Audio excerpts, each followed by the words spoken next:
Hey everybody, this is Danny. I'm with the Fayetteville Pagan Games.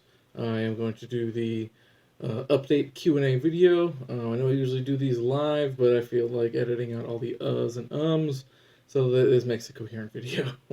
First and foremost, yes, Fayetteville Pagan Games will be happening in 2022. 2021 was an absolute nightmare, plus so was 2020. And well, to be honest, everyone was really busy, everyone was really sick, everyone was just getting sidetracked with keeping their heads afloat.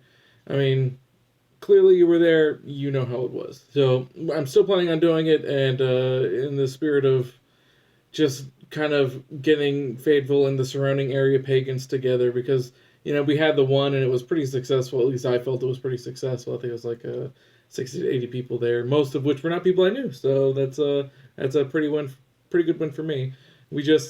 We had a really good time, and then boom, COVID hit, so no one is doing anything. So it was a pretty nice little kick in the teeth as far as togetherness goes. But we persevered, thankfully. Hopefully, you and yours have not had such a hard time getting through all this nonsense. Hope you haven't had such a hard time getting through this past couple of years. So, as far as like questions go, so I got a few online, and so I'm just gonna go and answer them. So it'll give you a nice little thing about what we're doing here. Do we have a website? Not necessarily. We have YouTube, and Instagram, Facebook, Twitter, basically all the social media stuff that's worth a damn. And so we got it like that. I don't want to say this is like just a low budget situation thing that I'm doing, but it kind of is. Like the Fayetteville Pagan Games isn't like a career choice for me. I have my own career and my own life beyond this, as do all of you. But this is something that's still pretty important to me, despite not being my number one priority in my life. So, things had to fall by the wayside, which is why you didn't hear much of anything throughout this year, because, people got to work, people got to eat, people got to, keep the roof and the lights on. So if you subscribe to any of those social media sites, you can find us, Fayetteville Pagan Games. I'll have all the links in either the description or the comment section below. So you'll be straight if you need to find any more stuff. Let's see, when is it? This one's going to be, we've actually pushed it back from before. We had it on in bulk. We're not doing it then because it was an absolute just mud and cold and rainy and windy. And it was just terrible weather. Thankfully, everyone still had a really good time and muscled through it. Thankfully, I absolutely appreciate that from all of you.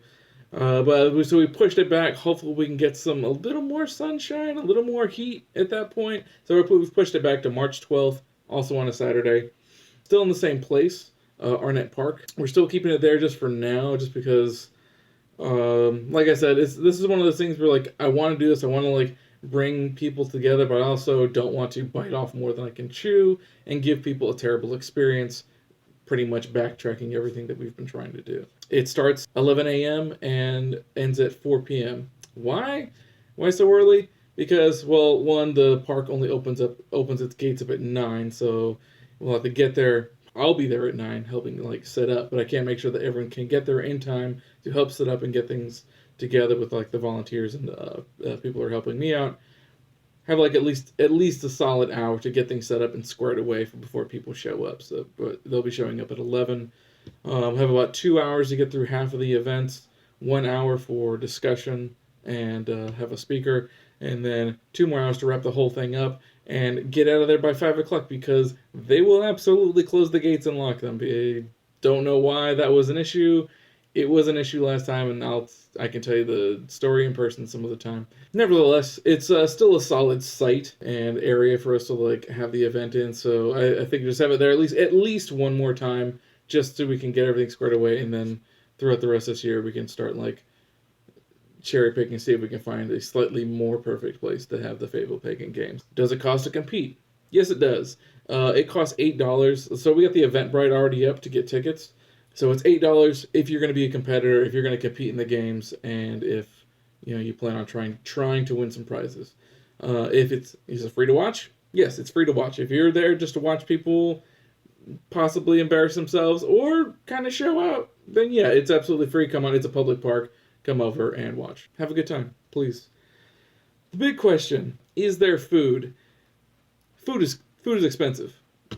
even if you're buying like the cheapest stuff, it's gonna be expensive to feed a bunch of people, not even just the competitors. The issue I've been running into is that I was hoping, because I know of quite a few people who run food trucks who would be willing to run a food truck for the event, so that anyone can get what they want, and a food truck can make some business for themselves, and no one will have to depend on like other folks to make sure that like there's the food there and something happens, so any issue like that. Except there's some NC food truck laws. A lot of them are a little wonky, so I'm not up to date because I'm not a food truck runner. But I know one of them is that a food truck can't run on public property is so long as without permission from the Parks and Rec office. If they have a concession stand with a contract with somebody else, they probably won't allow a food truck to run. But I'm still trying to get word back from the Parks and Recs. I've emailed them. I've called them. Please, Parks and Rec folks of Arnett Park and/or Cumberland County, get back to me, please. But then I have a number of food trucks I can try to convince to feed us some good food that I know that there'll be like a nice variety that I'm ever going to enjoy. The question is usually why not do a potluck? Issue with the potluck is I can't guarantee who's actually going to show.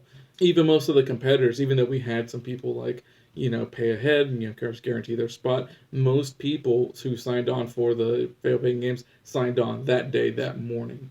So I can't really, especially with COVID and people's lives being able to turn on a dime, I can't necessarily just say, hey, let's do a potluck. And I know that I would like to do it for it, but I'm already gonna have my hands full making sure everything in the event is going to be not breaking. I've got backups for just in case anything does break. Do I have enough volunteers? Will those volunteers actually be able to show up and getting everything settled? So food wise, it is a public park. Bring your own, if you want, bring your own food. I will not stop you. I will be standing out there, counting points. And if you're out there with a full-on like sub just munching down and I'm looking at you and I'm absolutely hungry, I will not hold it against you. Just it's your property. I'm not going to sweat you for it. But I will try to get the food situation settled as soon as I can get word back from either the Parks and Rec and then get back from some food trucks. Another question that we got was, if you aren't Norse pagan / heathen or any of the variations therein, can you compete? Of course you can. Absolutely. There is one of the reasons that we're really having it a Norse focused themed games is because there's so many here in Fayetteville and in Fort Bragg and the surrounding areas. There's Norse pagans, heathens. Come out here, front on everybody. It's going to be a good time. And then, you want to front us Norse pagans, beat them at their own game? Let's see what you can do. Sign on. It's going to be a good time. Everyone's going to like it. What are the challenges?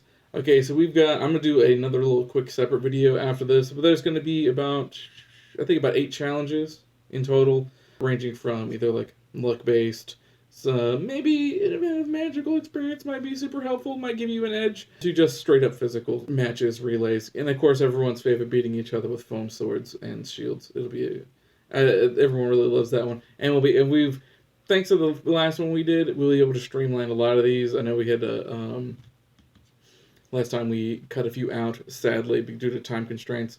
But no, it's gonna be solid this year, and I will do another video after this, updating you. And then, who's the speaker?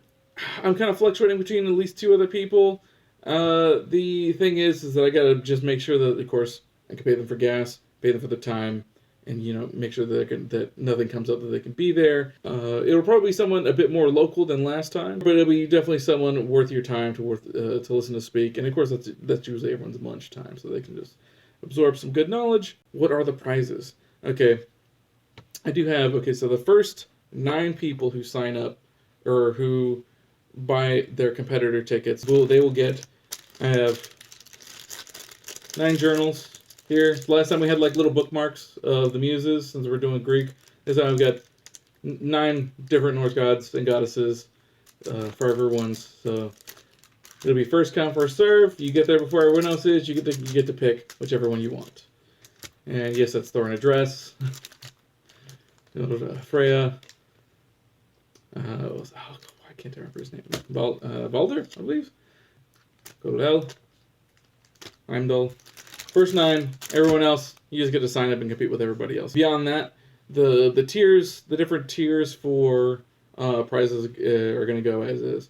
But the champion gets their own little specific set of prizes, and then they get to pick from the other 3 prizes. There's gonna be like 1 or 2 things that specifically the champion get. There's gonna be one that's Thor focused. There's one that's gonna be Freya focused, and there's one that's gonna be focused on Ron mostly. I haven't gone out and I've gotten like pictures for most of them, which I'll dig out later. I haven't gone out to a lot of the local stores to see who wants to donate prizes for the different sections, mostly because it was the holiday season. I can't be like fronting on. I don't feel right fronting on like pagan businesses during the holidays. They're trying to make money. They're trying to keep their heads afloat. I'm not going to go like, hey, do you want to give us something for free for a prize? So I'm not going to do that. So now that it's over, I'm going to be. I'm not going to be harassing you, but I'm probably bugging you a little bit about what we're doing and the few businesses that did help us out. Hopefully they'll be more also willing to help us out again and get us some prizes. I will always definitely post when we have like the prize packs pretty much just like set. That's mostly the Q&A update. Fayetteville Pagan Games 2022. It's going to be Saturday, March 12th from 11 o'clock to 4 p.m. I hope to see everyone there. I hope everyone please, if you want to compete, you want to get some free stuff. If you were at the last one, go to Eventbrite, sign up. I'll have everything set. It's gonna be a good time. It's gonna be a good time. You're gonna be pulling runes. I'm gonna be testing your knowledges on Icelandic magical staves.